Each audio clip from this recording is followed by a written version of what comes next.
Ujú. Queridos amigos, ¿cómo están? Aquí José Illescas desde Orantia, Toronto, en español.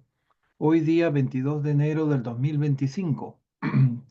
Damos inicio a nuestra sesión número 143 de lectura y estudio de la versión 2021 del libro de Urantia. Hoy día vamos a empezar un nuevo documento, el documento 80, la expansión andita en Occidente, que empieza en la página 889, primer párrafo del libro original. Como siempre, hacemos una pequeña oración para que am, los ángeles nos inspiren y nos den el discernimiento necesario. Estamos abriéndole la puerta a Octavio. Octavio, bienvenido. Ujú. ¿Qué tal, Octavio? Bienvenido. Ok. Amado Padre, nuevamente te damos gracias por estar reunidos para el estudio de esta maravillosa revelación. Hoy día empezamos un nuevo documento y contamos con tu influencia espiritual a través de nuestros ajustadores.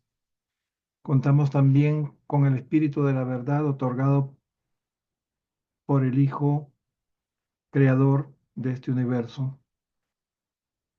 Te pedimos por la gente que necesita de ti, por los que están alejados de la fe, por las personas que están sufriendo por diferentes causas, ya sea de salud, económicas o sociales, eh, para que encuentren alivio y solución a sus problemas. Todo esto te lo pedimos en nombre de Jesús, aquí presente entre nosotros. Amén. Muy bien, vamos a compartir el libro con la introducción de este documento. Nuestra primera lectora será Mayra. Mayra, por favor. No sé si ya lo ven. Ok. Ahora, All right. Entonces aquí tenemos el documento 80, la expansión andita en Occidente. aunque el hombre azul europeo no logró desarrollar por sí mismo una gran civilización cultural, proporcionó el fundamento biológico de cepas adanizadas que se mezclaron posteriormente con los invasores anditas y generaron una de las estirpes más capaces de impulsar una civilización dinámica que haya aparecido nunca en Urantia desde los tiempos de la raza violeta y sus sucesores anditas. Los pueblos blancos modernos contienen las cepas supervivientes de la estirpe adánica que se mezcló con las razas Sangek, sobre todo con la azul y mucha menor medida con la roja y la amarilla. En todas las razas blancas hay un porcentaje considerable de la estirpe andonita original y aún mayor de las primeras cepas noditas. Muy bien. Gracias, gracias, Mayra. Disculpen, estaba abriéndole a Rubén y a Anita Colmenares que acaban de conectarse.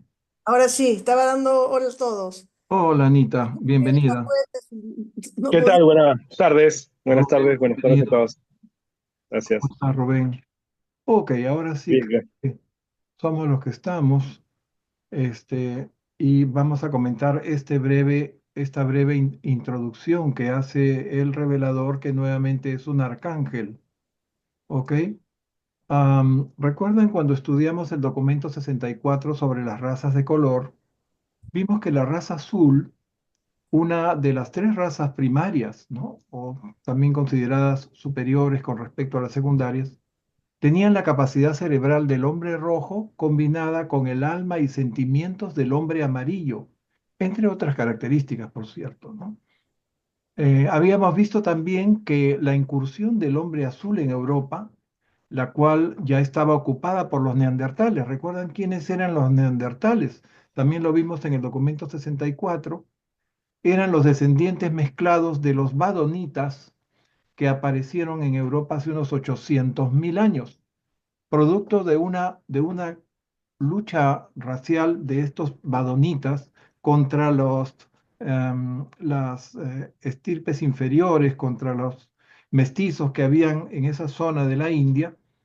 Entonces, hubo pues una lucha feroz de depuración racial y al final los descendientes fueron estos neandertales, ¿no? Los descendientes de lo que quedó, ¿no? Y la mezcla del hombre azul produjo una mejora en estos pueblos, ¿no? Pero no lograron, nos dicen, una gran civilización cultural. ¿Por qué? Porque estos neandertales habían estado decayendo culturalmente durante unos 250.000 años hasta que llegaron los anditas, ¿no? Entonces, si bien hubo una mejora, no se logró pues un nivel como para crear ciudades, hacer toda una civilización, ¿no? Sin embargo, nos dicen fue el cimiento biológico para la mezcla con los anditas, pero aparentemente no todos estos neandertales fueron los elegidos, ¿no? Solamente nos dicen los hombres azules adanizados, o sea que ya tenían algo de sangre violeta, ¿no? La sangre adánica. Y esta sangre, pues, reforzaron sus cualidades raciales cuando se mezclaron con los anditas, quienes tenían mucho de noditas, como recordarán, ¿no? Los anditas eran también descendientes del séquito, tenían mucho del séquito de Caligastia em, con las razas de color y, por supuesto, sangre adánica. Bien.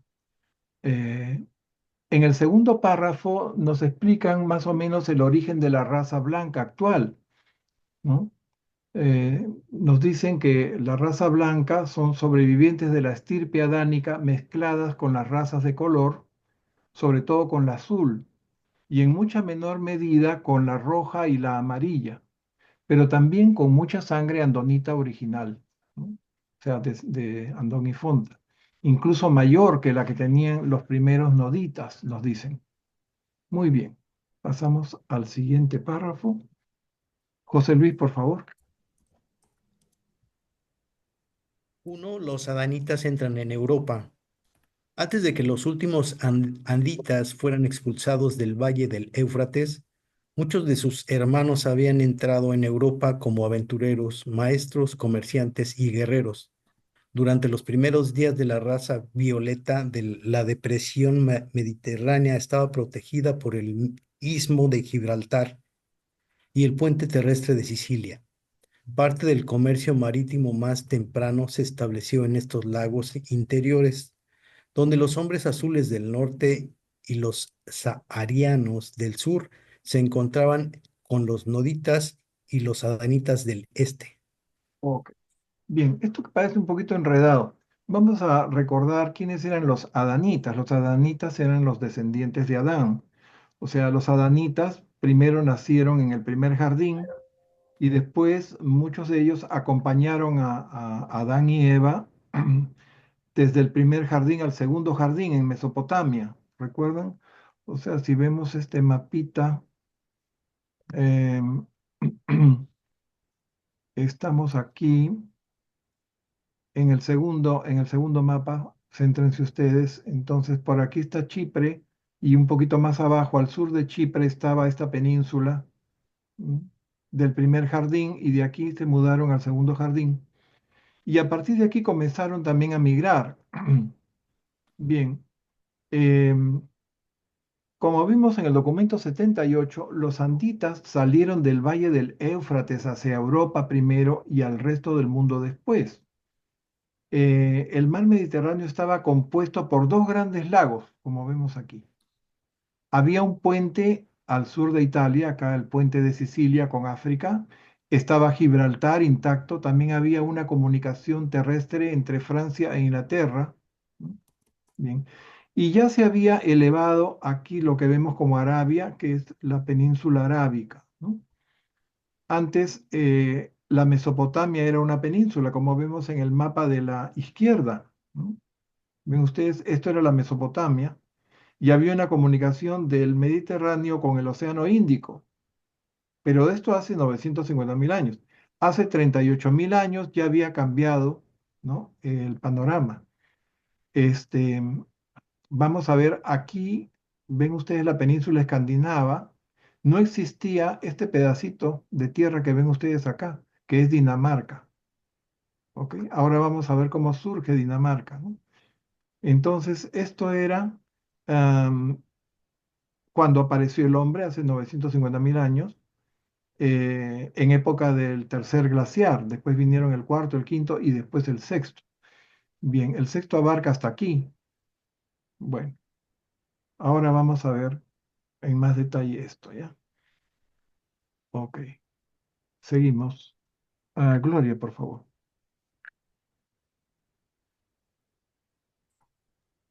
Sí, los noditas habían establecido una de sus áreas culturales más extensas en la depresión del Mediterráneo Oriental.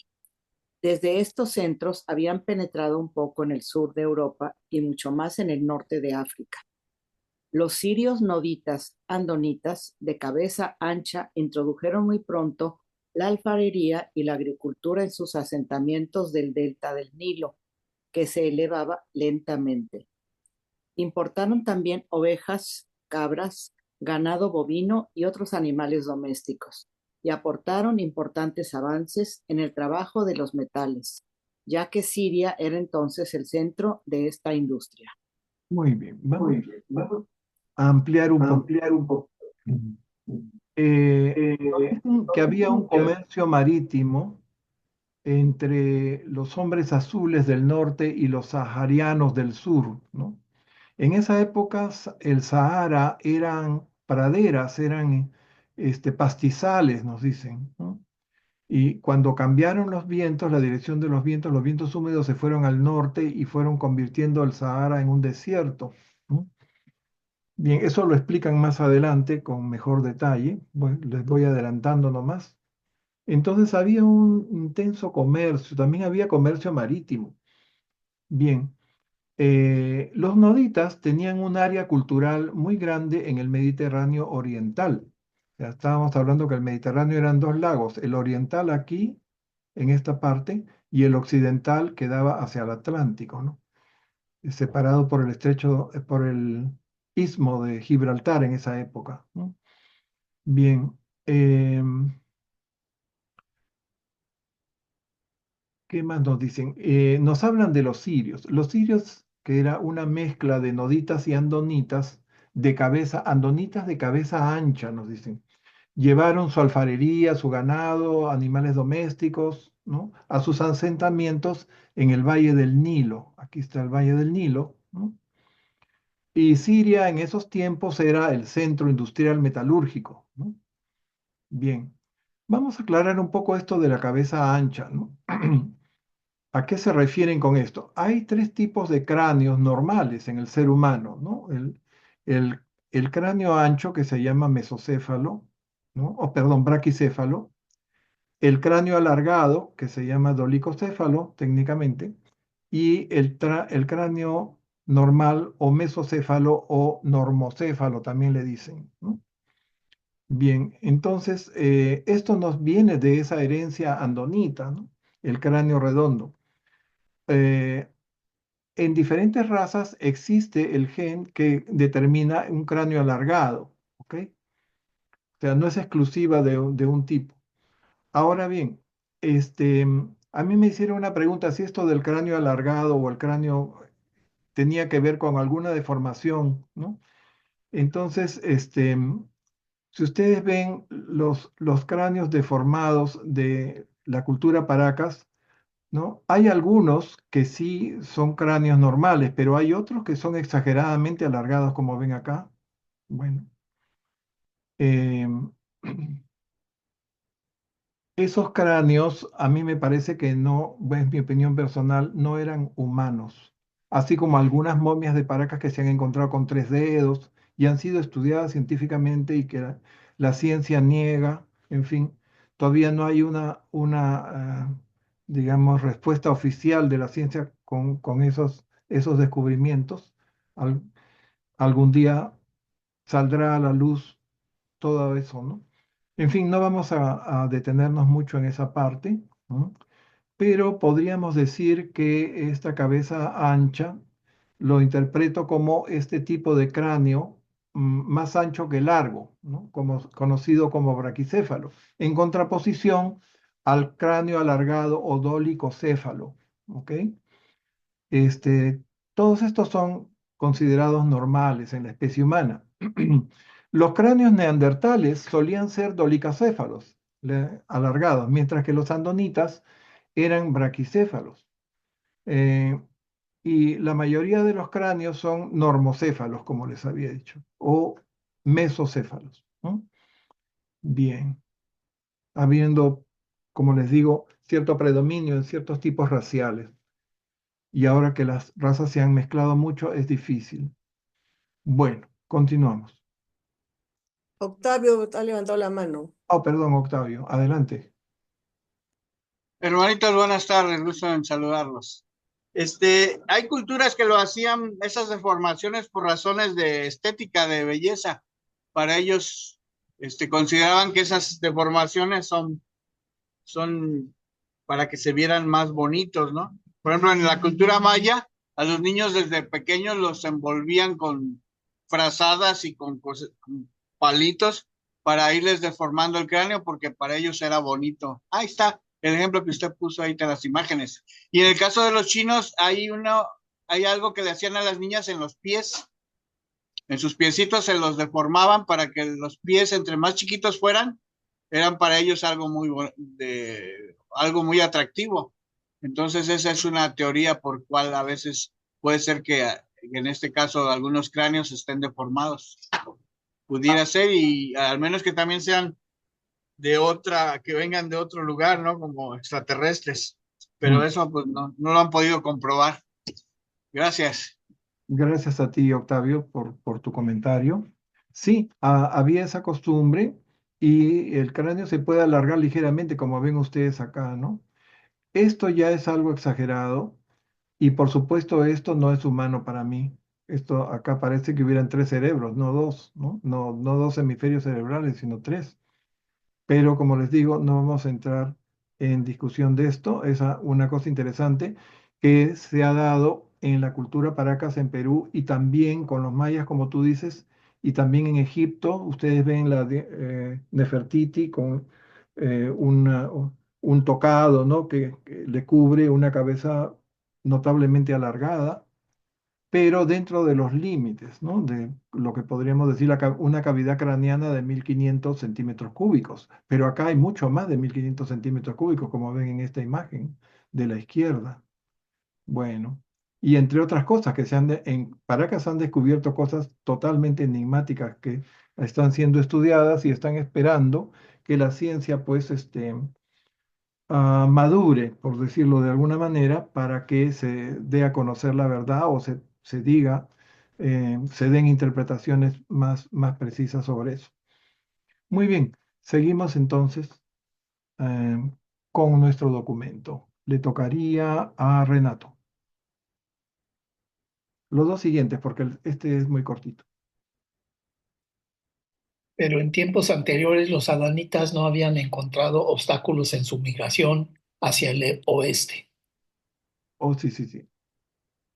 Perdón, nos hemos quedado aquí en el 8013, me parece, ¿no? Sí, Sí. sí, es que ya estaba abajo. Ok, ok, ok.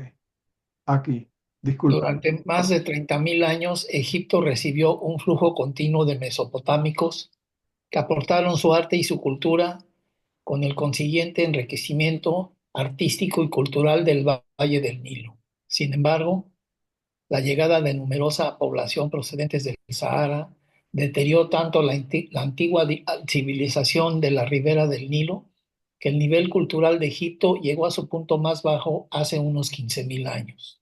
Sí, por favor. Pero en estos tiempos anteriores, los adanitas no habían encontrado obstáculos en su migración hacia el oeste. El Sahara era un pastizal abierto poblado por pastores y agricultores. Estos arianos nunca se dedicaron a la manufactura ni construyeron ciudades. Eran un grupo índigo negro con abundantes cepas de las extintas razas verde y naranja. En cambio, recibieron muy poca herencia violeta antes de que la elevación de las tierras y el desplazamiento de los vientos húmedos terminaran de dispersar los restos de su próspera y pacífica civilización. Muy bien, gracias Renato. Miren ustedes, el Valle del Nilo se benefició con el constante flujo del arte y la cultura mesopotámica durante más de 30.000 años.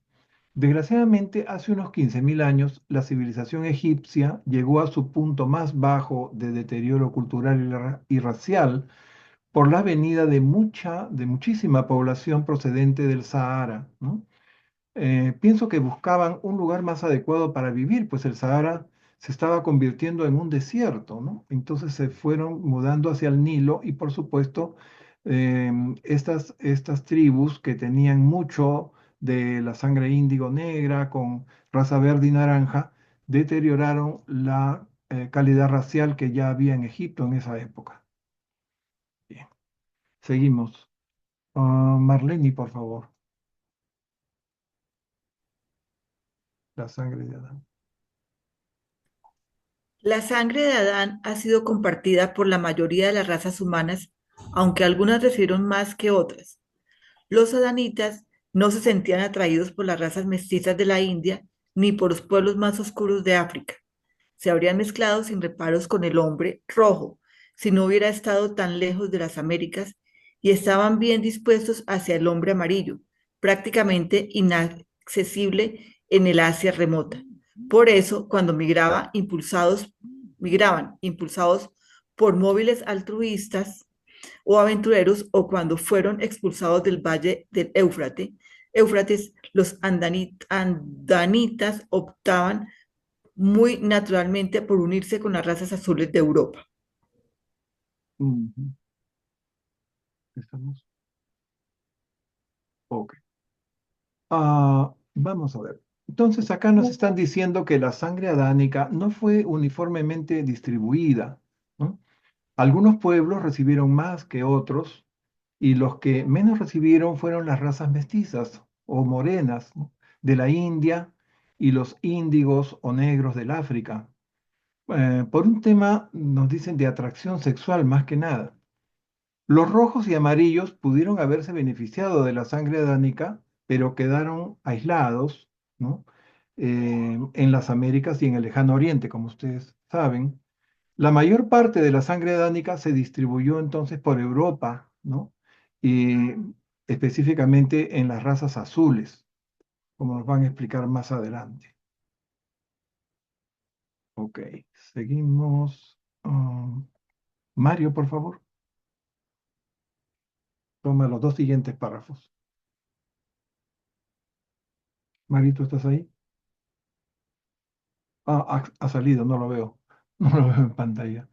Entonces, pasamos a Octavio. Oh, Mario, ya regresaste. Mario, ¿me escuchas? ¿Podrías tomar los dos siguientes párrafos, por favor?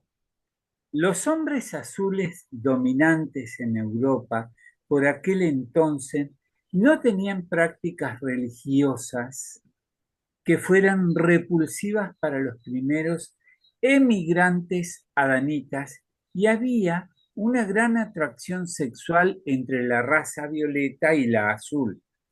Para los mejores hombres azules era un gran honor que se les permitiera emparejarse con las adanitas.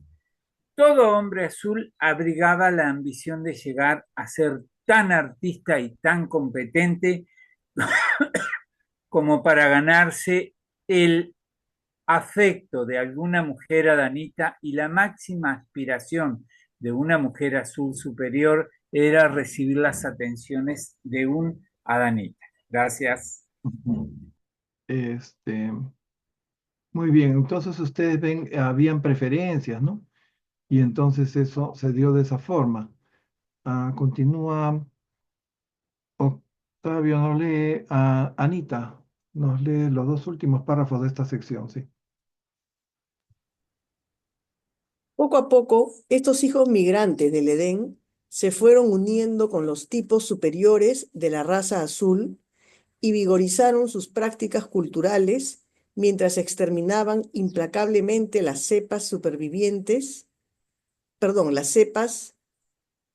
perdón, y vigorizaron sus prácticas culturales mientras exterminaban implacablemente las cepas supervivientes de la estirpe neandertal. Este método de cruce de razas, combinado con la eliminación de las cepas inferiores, dio origen a más de una decena de grupos viriles y progresivos de hombres azules superiores, entre ellos el que habéis denominado Cromañón.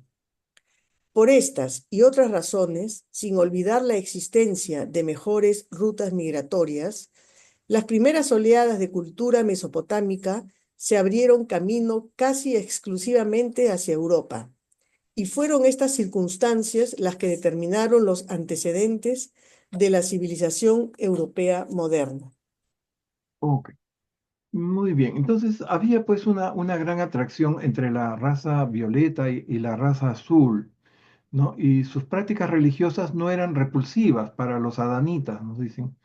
Poco a poco se iban casando adanitas con los mejores elementos de la raza azul, al tiempo que iban exterminando implacablemente, lo han traducido así, a los neandertales inferiores. ¿M? El resultado fue una docena de tipos azules superiores, ¿no? De los cuales, dice, nosotros hemos denominado a uno de estos 12 tipos los cromañones, ¿no? Bien, de esta forma la cultura mesopotámica se dirigió principalmente a Europa, determinando la civilización europea moderna. Bien, en este mapa ustedes ven cómo estaban distribuidos estos cromañones que eran pues superiores a lo que había, a los andonitas que habían poblado antes y mucho mejores que los mestizos, por supuesto. Entonces, toda esta zona estaba ya poblada por cromañones y cuando entran los anditas, pues comienzan a escoger a los azules y a ir exterminando lo... En los cromañones eran la mezcla de azules, ¿no es cierto? Con andonitas, pero los que no estaban contaminados, los que no estaban degradados, ¿no? Bien, y era una raza que tenía mucha arte. Acá ven ustedes todo lo que han encontrado de los cromañones en Francia, en las cavernas. Vivían en cuevas, en cavernas. Y eso es lo que conocemos de la historia de la humanidad, ¿no? De la historia de la prehistoria de la humanidad. Muy bien. Ok. Entonces es así como se va mejorando la población de Europa, ¿no? Con estas incursiones de los anditas. Seguimos con Rubén. Nos lees el siguiente párrafo, por favor. Ok, una pregunta, Ujú. José. ¿Es más de una decena o más de una docena de Docena, estos hombres azules superiores, estos grupos viriles? sí, Docena creo que es, ¿no? aquí está. Dice más de una decena. Decena, tiene Y ya. toda la Porque razón. en la latinoamericana dice docena. No, no sé cuál será. Oh, acá dice En una en la de decena. inglés, ¿cuál será? Pues, ¿no? En la de inglés es la que manda, pues. Ahorita te digo, A porque ver. siempre tengo la de inglés acá lista. Ahorita te digo. Acá está la versión en inglés.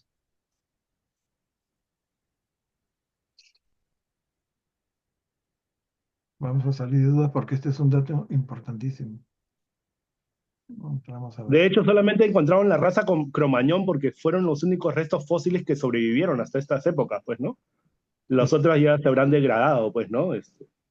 Que los fósiles para que lleguen a estas épocas se necesita un cierto tipo de aislamiento del oxígeno, por ejemplo, del aire y todo eso que degrada, ¿no? Las cosas, ¿no? Así nomás no podemos tener fósiles fácilmente. A ver, Pero docena, una dice. docena. Acá está Docena. clarísimo. No es, Ah, ya, más de una docena. no es una O sea, decena. han podido ser 13, ¿no? 13, 14, ¿no? Entonces, Tipos así como el Cormañón. así es. Eran perdón, un ratito voy a cortar esta llamada. Hermana, te llamo en un ratito. Ok, bye. Mi hermana llamando de Lima. Bueno, Ya, eh, listo. Ya estamos ya. entonces ya se aclaró esto. Vamos a cerrar acá. Volvemos acá al documento. Bueno, creo que hemos encontrado un error de traducción acá. Flagrante, por lo visto. Ok, Claro. ahora sí. Listo. Pasamos a Ahí los sí. cambios climáticos y geológicos. Ya. Te toca. Adelante. Ya, a ver. Un poquito. ¿Puedes bajarlo un poquito? Justo la foto me está tapando. Y ahí está bien. ¿Cómo está? ¿Cómo está? A ver, bájalo un poquito más. Ahí. Ok. Ahí está bien, ahí. Ya dice. La primera expansión de la raza violeta hacia Europa fue interrumpida bruscamente por ciertos cambios climáticos y geológicos bastante repentinos. Con la retirada de los campos de hielo del norte, los vientos húmedos procedentes del oeste se desplazaron hacia el norte, y los grandes pastizales abiertos del Sahara se convirtieron gradualmente en un desierto estéril. Esta sequía dispersó a los hombres morenos de corta estatura, ojos negros y cabeza alargada que vivían en la gran meseta del Sahara. Sigo, ¿no? Los representantes más puros de la raza índigo se dirigieron hacia el sur hasta los bosques del África Central, donde han permanecido desde entonces. Los grupos más mezclados se extendieron en tres direcciones. Las tribus superiores del oeste emigraron a España y de allí a las regiones adyacentes de Europa, donde formaron el núcleo de las posteriores razas mediterráneas de color moreno y cabeza alargada. Los habitantes menos progresivos del este de la meseta del Sahara emigraron a Arabia y desde allí, a través del norte de Mesopotamia y de la India, a la lejana isla de Ceilán. El grupo central se trasladó al norte y este del Valle del Nilo y a Palestina. Ok. Ya, ok. Sí. ¿Querías terminar con el último parrafito? Sí, a ver, mejor, ya sé. Este sustrato sánguic secundario sugiere cierto grado de parentesco entre los pueblos modernos hoy dispersos desde Decán, pasando por Irán y Mesopotamia, y a lo largo de ambas orillas del mar Mediterráneo. Listo. Ahora sí, perfecto. Entonces nos están diciendo que la primera expansión violeta se dio con cambios climáticos y geológicos violentos, ¿no? Al retirarse el último glaciar, el sexto y último glaciar, ¿no? Los vientos húmedos del suroeste, se desplazaron al norte y convirtieron los pastizales del Sahara en un desierto, ¿no? Los hombres morenos, ¿no? Los describen de ojos negros, cabeza alargada y estatura corta, ¿no? Se salieron de la gran meseta sahariana huyendo de la sequía, supongo, ¿no? Y lo más puro de la raza índiga, los índigos menos mezclados emigraron al África Central, o sea, se fueron al sur, donde permanecieron hasta ahora. Y los más mezclados tomaron tres rumbos, se fueron en tres direcciones distintas, ¿no? Las tribus superiores del oeste, nos dicen, migraron a España y alrededores, ¿no? Dando origen a los europeos de tez morena y cabeza alargada, ¿ok? Después otro grupo menos progresivo del este emigraron a Arabia y desde el norte de Mesopotamia y la India hacia la isla de Ceilán. La isla de Ceilán es Sri Lanka, ustedes saben, ¿no? Es la actual Sri Lanka, al sur de la India. Además hubo un grupo central que se dirigió al norte hacia el Valle del Nilo y Palestina. Todos ellos tienen parentesco con los pueblos actuales. Desde el Decán en India, el Decán es la parte central de la península de la India, ¿no? Arriba, ustedes saben, están los ríos, ¿no? Y desde este Decán en India a Irán, Mesopotamia y ambos extremos del Mediterráneo, o sea, las dos costas, oriental y occidental del Mediterráneo. Bien. ¿Qué más nos dicen aquí? Mayra, por favor. Vamos al siguiente párrafo. Hacia la época en que se produjeron en África estos cambios climáticos, Inglaterra se separó del continente y Dinamarca surgió del mar, al tiempo que un terremoto hundía el istmo de Gibraltar, que protegía la cuenca occidental del Mediterráneo, lo que elevó rápidamente este lago interior hasta el nivel del Océano Atlántico. Acto seguido, se sumergió el puente terrestre de Sicilia y el Mediterráneo se convirtió en un solo mar comunicado con el Océano Atlántico. Este cataclismo de la naturaleza inundó decenas de asentamientos humanos y ocasionó la mayor pérdida de vidas por inundación de la historia del mundo. Bien, este párrafo es bien interesante. Nos dicen que al mismo tiempo que los vientos del sur, ¿no? Convertían el Sahara en un desierto, Inglaterra se separó de Francia. Volvamos a este mapita que vimos al principio, ¿no? Regresamos por acá. Bien, acá ven ustedes la diferencia entre lo que había hace 950.000 años y lo que sucedió hace unos 38.000 años, ¿no? Inglaterra estaba unida aquí a Francia. Esto se rompe, hay un terremoto y se cae este istmo y pasa el agua del Océano Atlántico hacia la primera isla mediterránea, la isla occidental, ¿no? Y, y obviamente las aguas tienden a, eh, digamos, al mismo nivel, ¿no? O sea, se tienden a nivelarse y eso hizo que se inundara toda esta zona, este puente terrestre que había en Sicilia. Esto inundó, cubrió un montón de islas de acá, de Grecia. ¿M? Borró, por supuesto, el primer Edén, ¿no? La península esta edénica al sur de Chipre, ¿no? Y todo esto se configuró como es actualmente, ¿no?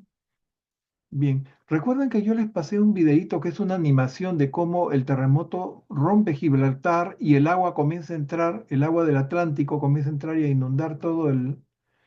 Creo que lo tengo aquí a la mano, si ustedes desean lo vuelvo a pasar, si no, seguimos avanzando. Yo no lo vi, si lo puedes pasar me gustaría. Sí, está en uno de los documentos anteriores. Déjame ver un ratito. Lo iba a tener a la mano, pero por esas cosas que suceden. A ver, creo que eso ha sido en el documento 73, 74. Oh, ¿dónde está?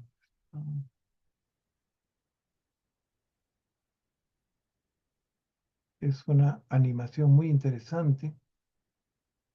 Acá está, ya la encontré. Ok, entonces tendría que dejar de compartir un ratito para compartir el video. Ok, un segundito. Primero lo tengo que abrir para que se pueda ver.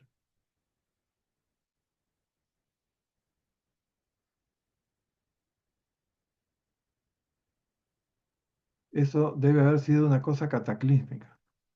Bueno, voy a retrocederlo un poquito acá. No nos dicen en cuánto tiempo sucedió eso, pero parece que fue algo brusco.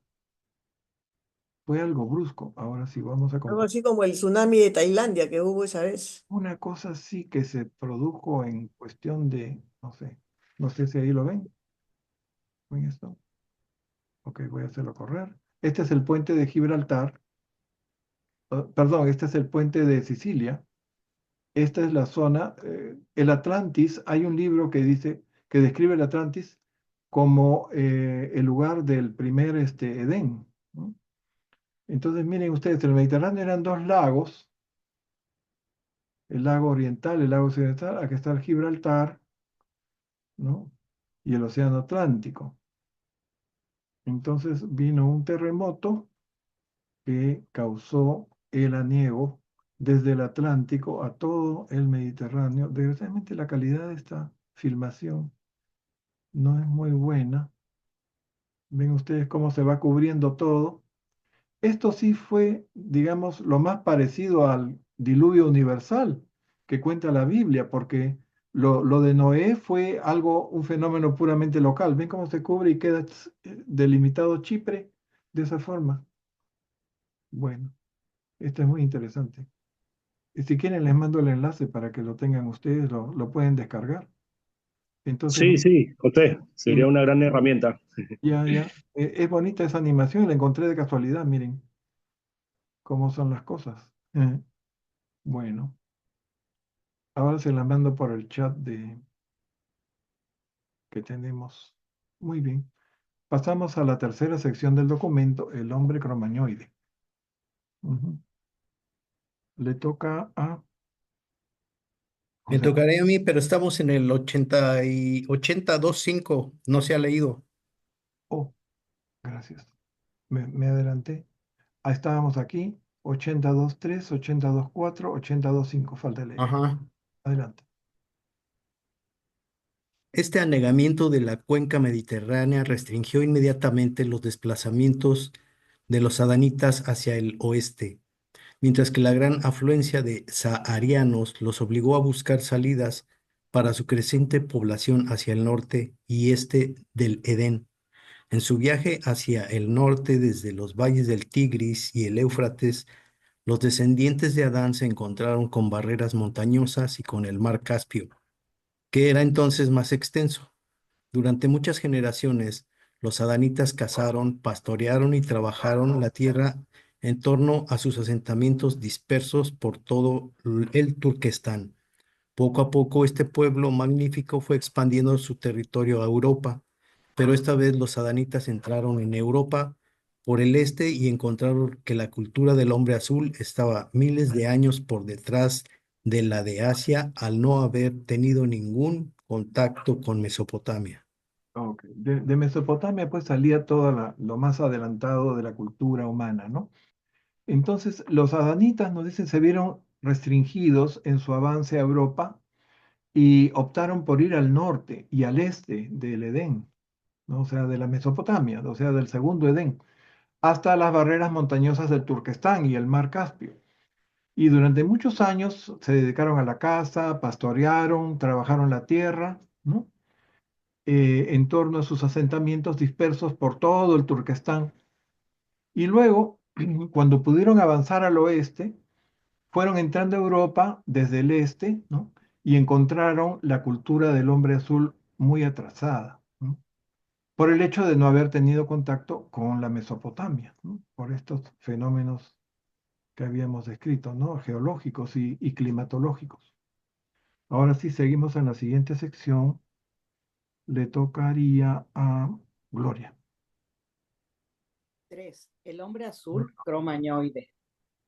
Los antiguos centros de cultura del hombre azul estaban situados en las riberas de todos los ríos de Europa, pero hoy en día el Somme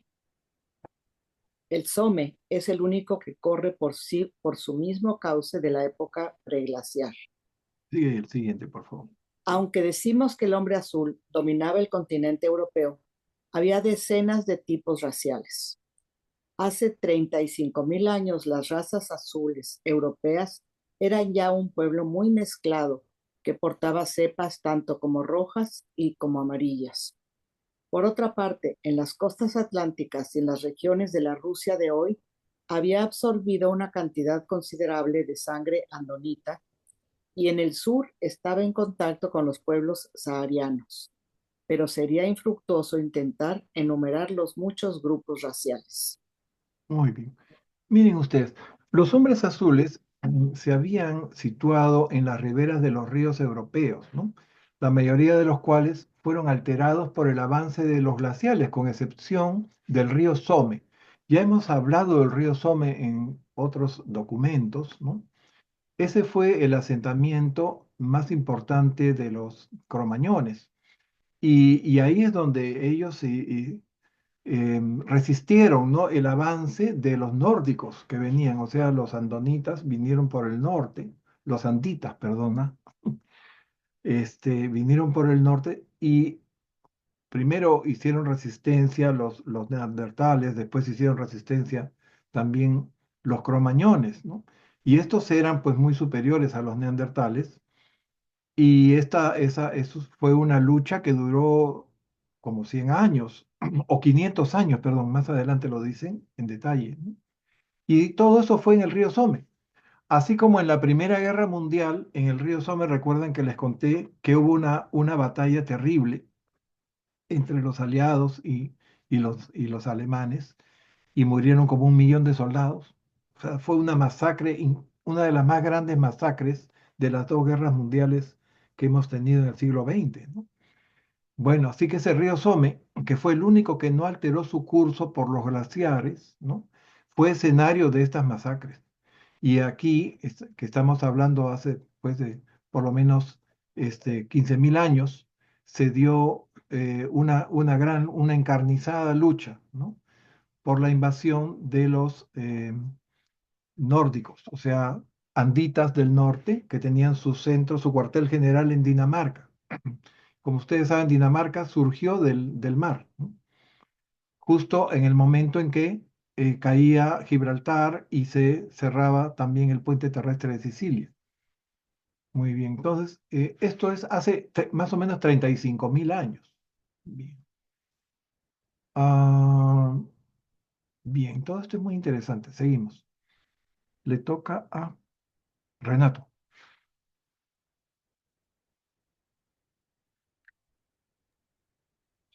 La civilización europea. La civilización europea de este primer periodo posadánico fue una mezcla única del vigor y el arte de los hombres azules con la imaginación creativa de los adamitas. Los hombres azules eran una raza de gran vigor, pero deterioraron considerablemente el estatus cultural y espiritual de los adanitas. Era muy difícil que los adanitas pudieran inculcar su religión a los cromañones por culpa de la propensión de muchos de esos adanitas a engañar y seducir a las jóvenes.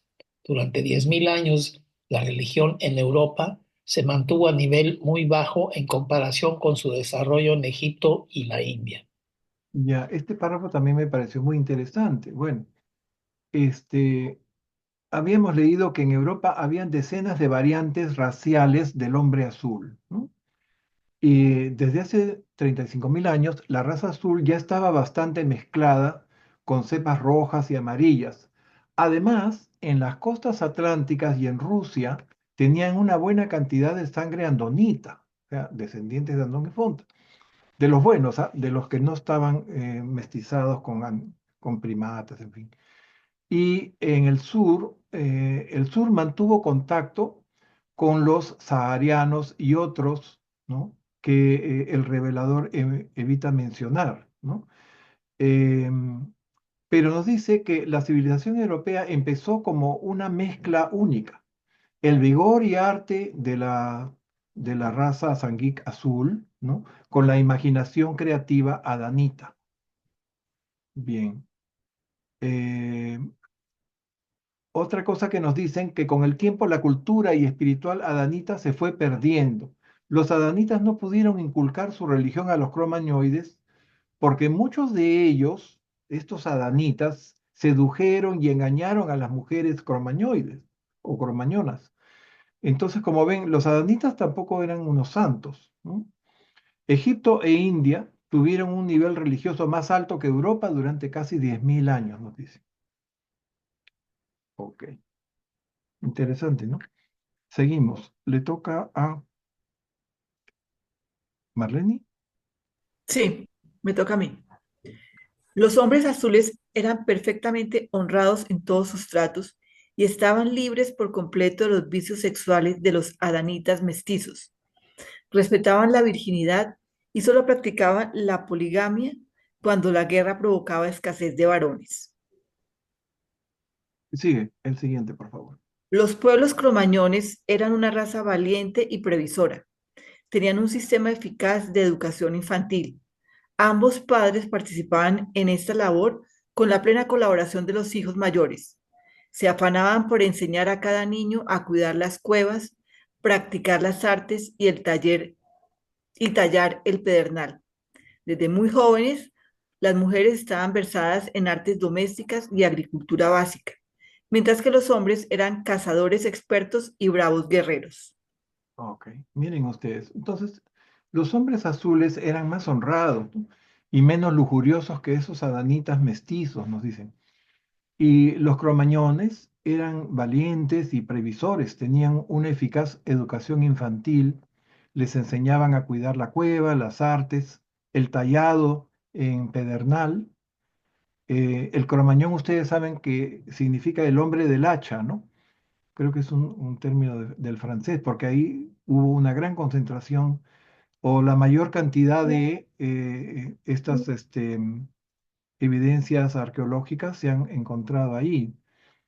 Y las mujeres aprendían las artes domésticas y la agricultura básica desde muy jóvenes, ¿no? Y los muchachos se hacían expertos cazadores y guerreros. Seguimos. Mario, ¿estás ahí? Adelante. Estamos aquí, Siguiente párrafo, gracias. por favor.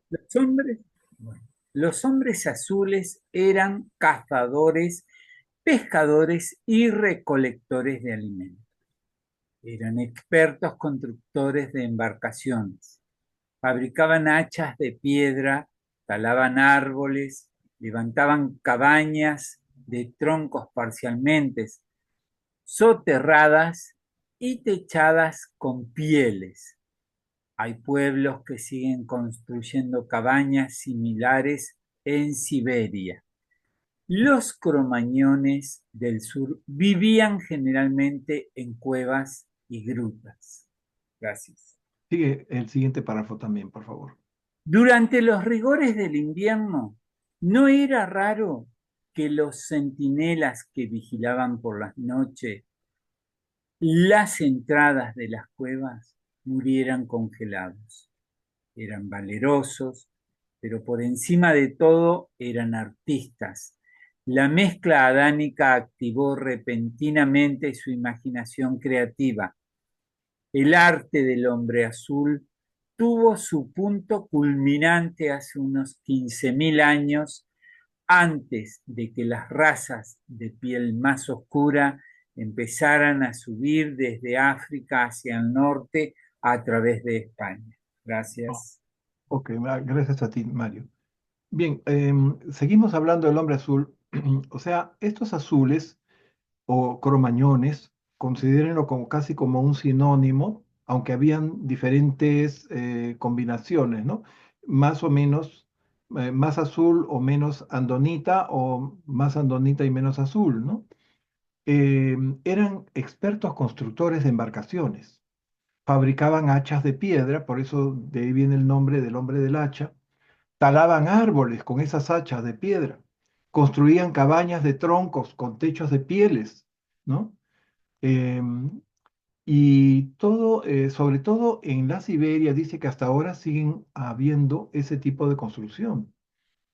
Los cromañones del sur vivían en cuevas y grutas protegidas por unos vigilantes durante la noche. Algunos, pues, como dicen, se morían congelados por el frío, ¿no? En el invierno. Y hace 15.000 años, el arte del hombre azul alcanzó su máximo apogeo. Ahí están las cuevas esas, ¿no? Con las pinturas rupestres. El cual fue decayendo por la inmigración de las razas más oscuras desde África a través de España. Sí, Rubén, querías preguntar algo. Adelante. Sí, por lo que entiendo, el hombre azul cromañón, es una mezcla de andita con azul, ¿no? En Ando- menor o proporción. Andonita. Y ya, pero sí, pero acá justo dice, bueno, en los párrafos anteriores, Sí. dice que cuando llegaron los hijos migratorios del Edén, se unieron con los tipos más altos de la raza azul, vigorizando las prácticas culturales, ¿no? Y aparecieron una docena, ¿no? De estos grupos viriles, y uno de ellos fue denominado los cromañones, ¿no? Así es, Entonces, tenían sangre adánica. claro, Ah, en lugar de andonita y azul era andita con azul, ¿verdad? Adanita con azul y también andonita. ¿Mm? O sea, en menor o mayor grado tenían de adanita, ¿no? O más de azul o menos de adanita, ¿no? Pero Eran creo que hombres, andonita no entra ahí. Más eran bien los que hombres se cruzaron, que azules. fueron a Rusia, sí se cruzaron con los andonitas, los azules, ¿no? Creo que Para sí. estar claros ahí. Sí. Ok, entonces estos eran hombres azules con adanitas, ¿no? Claro. Este, Claro, inclusive la raza danita vigorizó a los azules, ¿no? Y los hizo más artísticos, más como dicen, ¿no? artísticos, Claro. exactamente, exactamente. Listo, gracias, Jote. Seguimos. Perdón, ya me desorienté. Hemos leído esto de que eran constructores de barcos, ¿no? Bien, Leyó Mario los dos primeros párrafos, si no me equivoco. a ver, hemos leído El 6 y 7. hasta que vinieron los hombres más de piel oscura que un poco degradaron la cosa. Sí. Entonces, a ver, léete, Anita, léete los dos últimos y comentamos toda esta sección después. Ya. Hace unos 15.000 años, los bosques alpinos estaban en pleno avance. Los cazadores europeos se veían empujados hacia los valles de los ríos y las orillas del mar por las mismas presiones climáticas que habían transformado los prósperos terrenos de caza del mundo en desiertos secos y estériles. A medida que los vientos húmedos se desplazaban hacia el norte, los grandes pastizales abiertos de Europa se fueron cubriendo de bosques.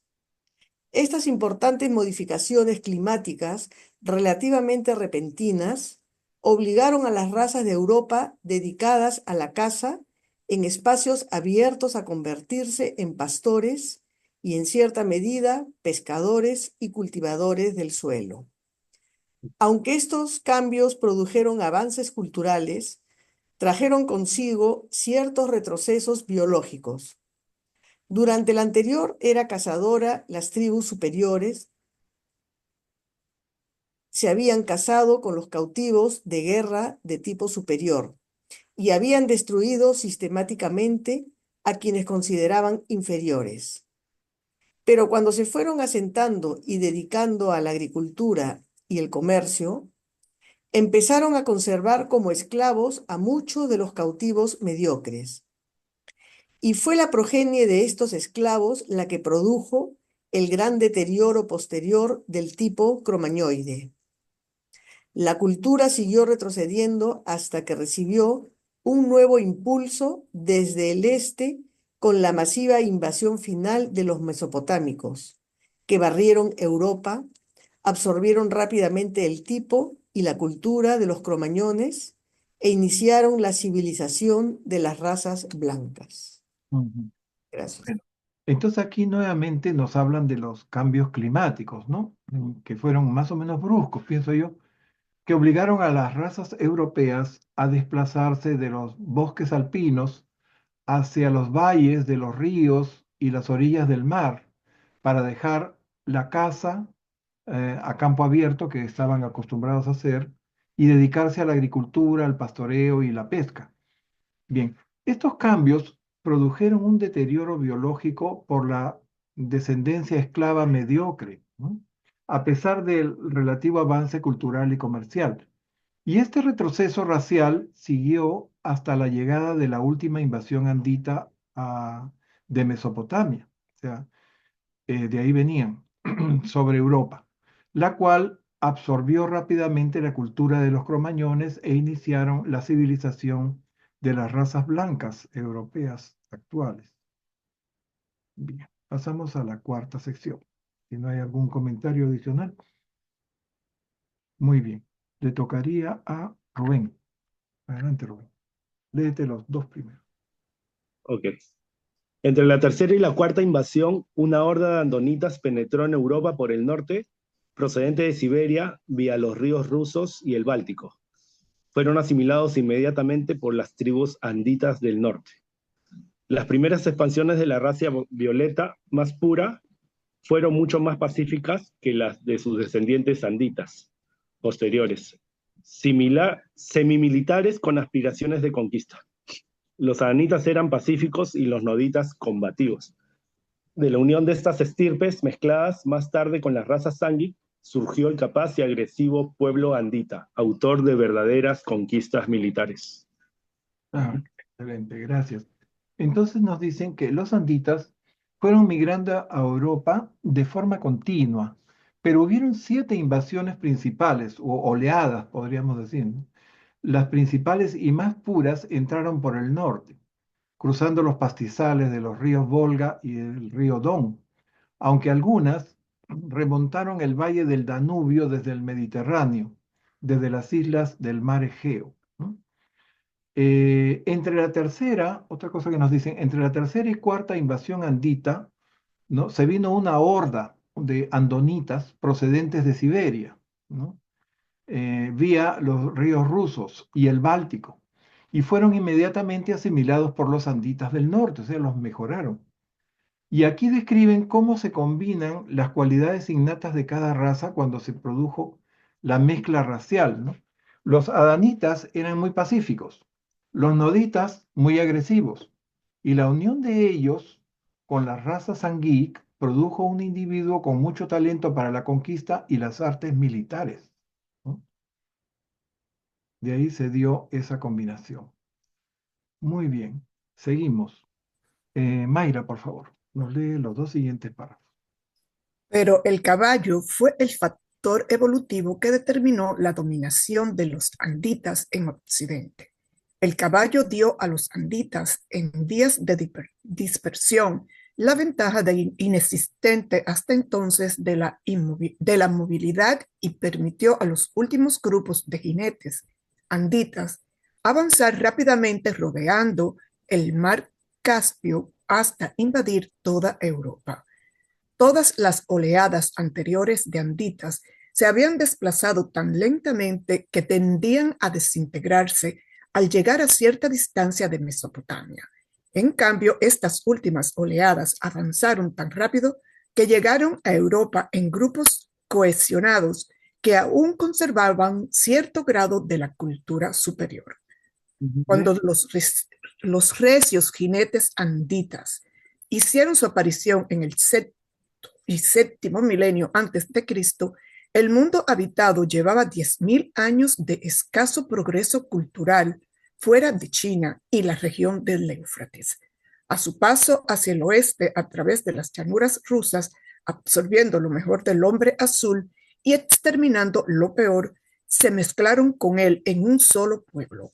Fueron los ancestros de las llamadas razas nórdicas, los antepasados de los pueblos escandinavo, germano y anglosajón. Y creo que este es el último parrafito de 3 líneas. Por favor, léelo también. Las cepas azules. Micrófono. Sí, fue que se me cerró. Sí. Perdón, Mayra.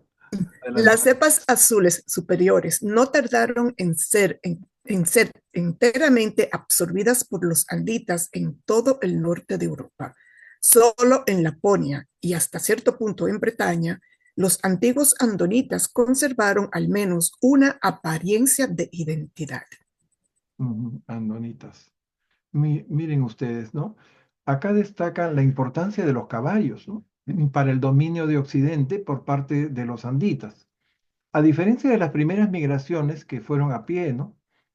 Y que por el camino se iba perdiendo, se iba diluyendo la cultura que traían de Mesopotamia, ¿no?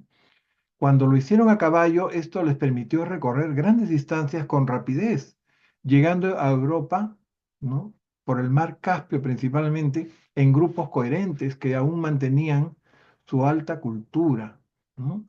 Todo el mundo habitado fuera de China y la región del Éufrates habían tenido un limitado progreso cultural hasta la llegada de los jinetes anditas desde las planicies rusas, ¿no?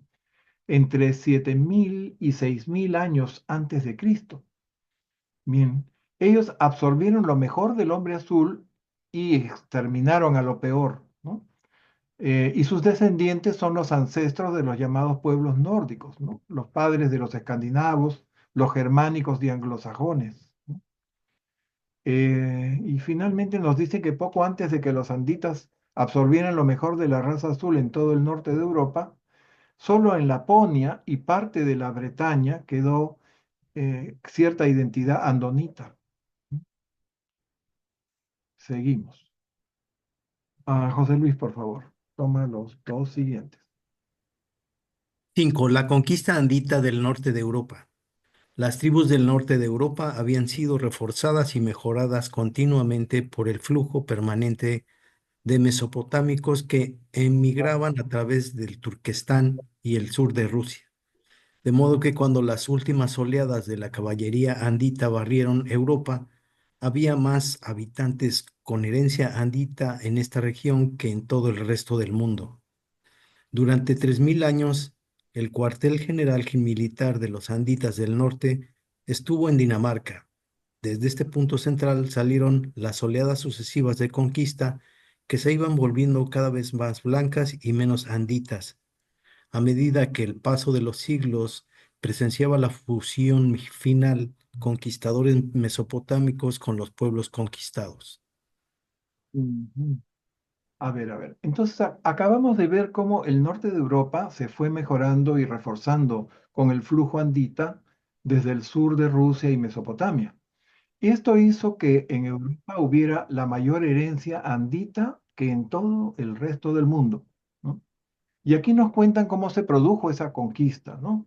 Tuvieron su cuartel, los anditas tuvieron su cuartel general en Dinamarca por 3000 años, desde donde salían a conquistar el mundo en oleadas sucesivas, ¿no?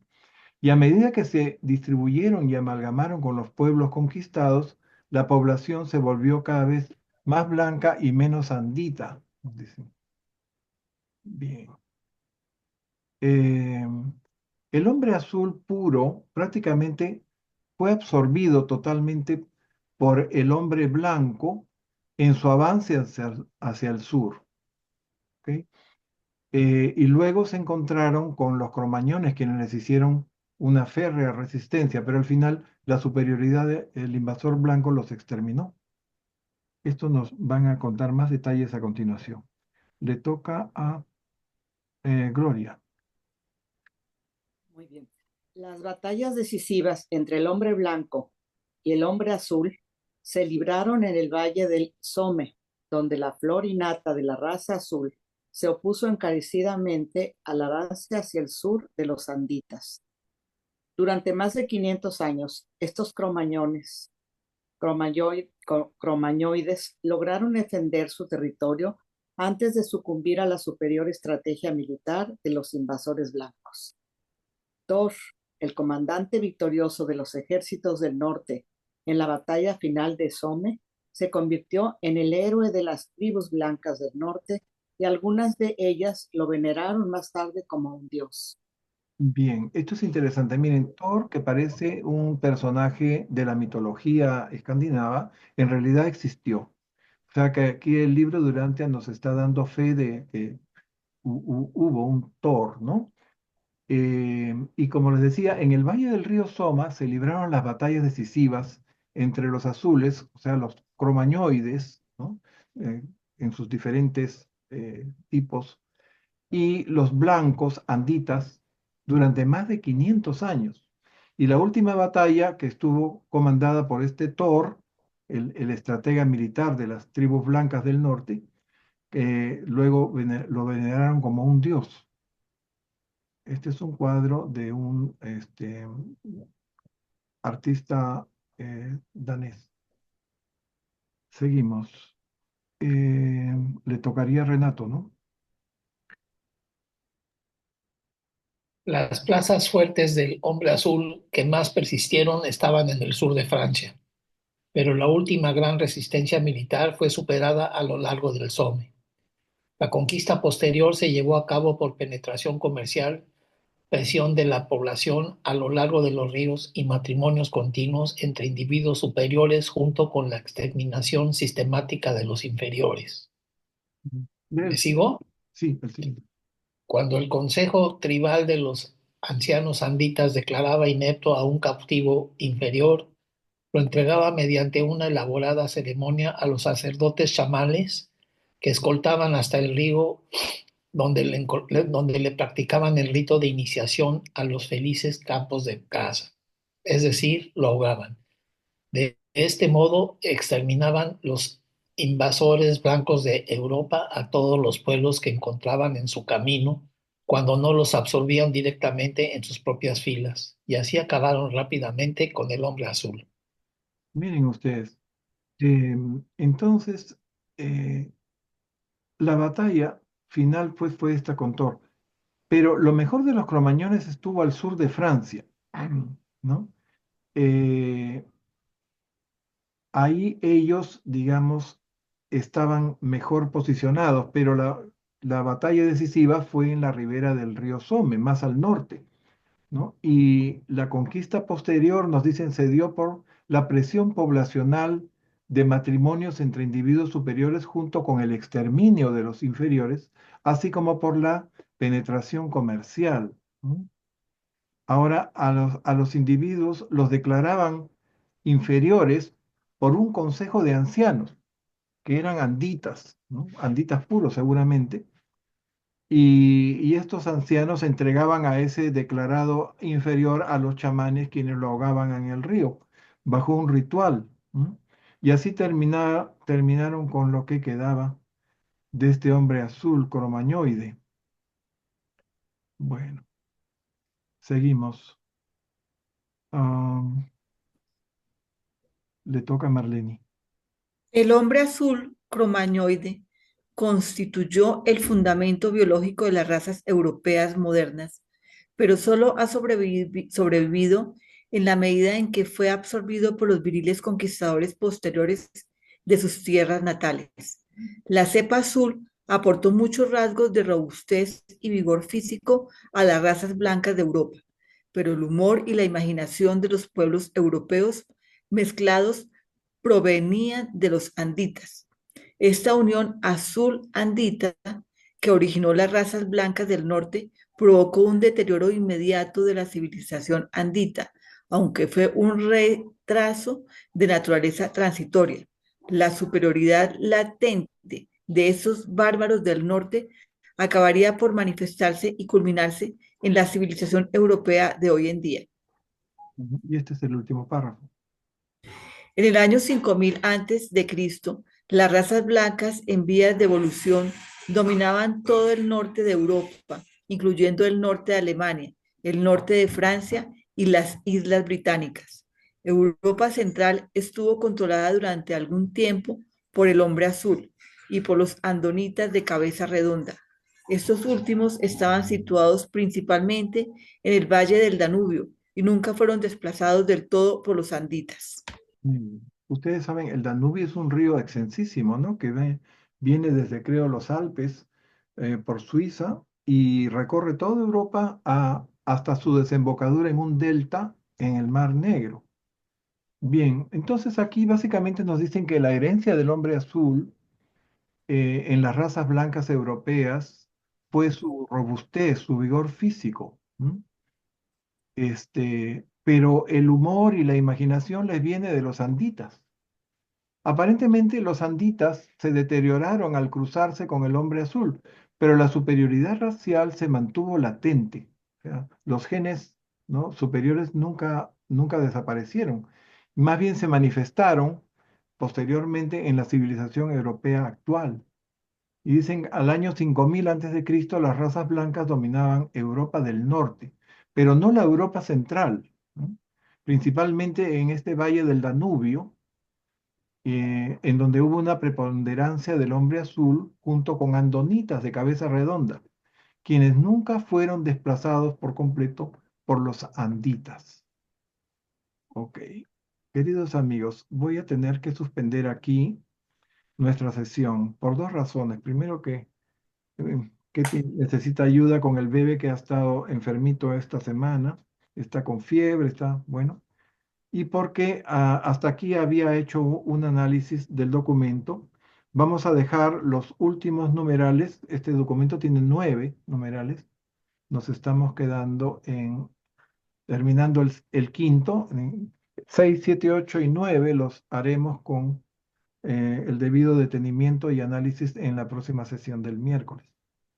A todos ustedes les agradezco mucho su presencia, su participación. A vos siempre, a vos. Y nos veremos. Un abrazo grande y oraremos para que todo sea inspirado en la luz de Dios, José querido, por tu nieto. Gracias, Mario, muchas gracias. Un abrazo de todos nosotros. Entonces, adiós. Feliz fin de semana, nos vemos. Gracias igualmente. Chao, gracias.